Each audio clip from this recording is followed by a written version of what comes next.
இது வந்து இப்போ வைக்கிற ஸ்டேஜ் பேர் வந்து எஸ்டிமஸ் ஸ்டேஜ்னு சொல்கிறது ஆர் டிசைன் ஒர்க்னு சொல்கிறது. பிஃபோர் தட் நம்ம ஒரு plywood board water proof plywood போர்டில் இந்த கிளாஸ் ஒட்டிட்டு கிளாஸ் ஒட்டினதுக்கப்புறம் இதெல்லாம் வந்து கோட்டிங் அடிக்கும். இந்த கோட்டிங் அடித்ததுக்கப்புறம் போர்டு ரெடி பண்ணுற ஸ்டேஜ். இந்த போர்டு ரெடி பண்ணதுக்கப்புறம் நம்ம இந்த ஸ்டோன் ஒட்டி ஜெய்ப்பூர் ஸ்டோன்ஸ் ஒட்டி இதுக்கு மேலே தண்ணி மக்குன்னு ஒரு ஸ்டேஜ் இருக்குது. ஸோ தட் நம்ம இந்த ரிலீஃப் ஒர்க்கு ஹைட்டாக இருக்கிறதெல்லாம் வந்து தண்ணி மக்கு ஒர்க்குன்னு சொல்கிறது.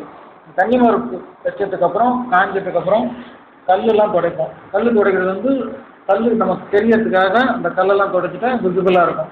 இந்த ஸ்டோன்லாம் க்ளீன் பண்ணதுக்கப்புறம் இப்போ வைக்கிற ஸ்டேஜ் வந்து எட்டி மக்கு ஸ்டேஜ். இப்போ எங்ககிட்ட நாங்களாம் சேர்ந்து ஒர்க் பண்ணுறேன். எங்களோட எக்ஸ்பர்ட்டு உங்களுக்கு அது எப்படிங்கிறத கொஞ்சம் வச்சு காட்டுறோம்.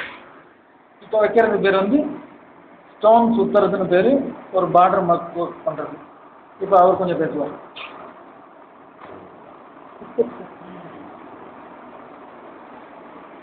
ஸ்டோன் மேலே படாமல் லைன் ஒர்க் பண்ணணும். இந்த டிசைன் ஒர்க் என்னென்ன டிசைன் வருதோ இந்த மக் ஒர்க்கில் ஃபேஸில் என்ன இருக்கோ அதே மாதிரி பார்த்து மக் ஒர்க் பண்ணணும், டிசைன் ஒர்க் பண்ணணும்.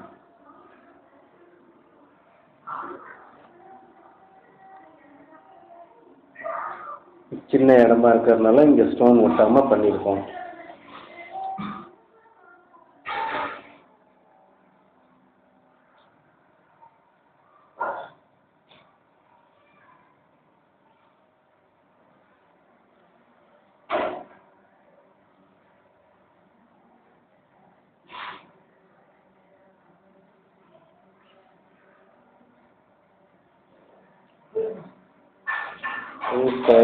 ஸ்கொயர் ஸ்டோன் வர இடத்துல ஸ்கொயராக இருக்கணும். அப்படியே சொல்லுங்கள். ஒயிட் ஸ்டோன்ஸ் இது வந்து ஸ்டோன் வராத இடத்துல சில ஒர்க்கு வந்து மக்குலேயே பண்ணுற மாதிரி வரும் டிசைன் ஒர்க்கு. அதையும் இந்த மாதிரி பண்ணிக்கணும்.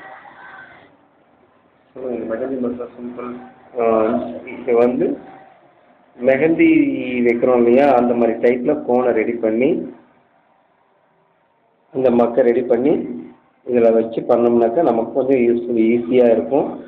ஒர்க்கு கொஞ்சம் நல்லா இருக்கும்.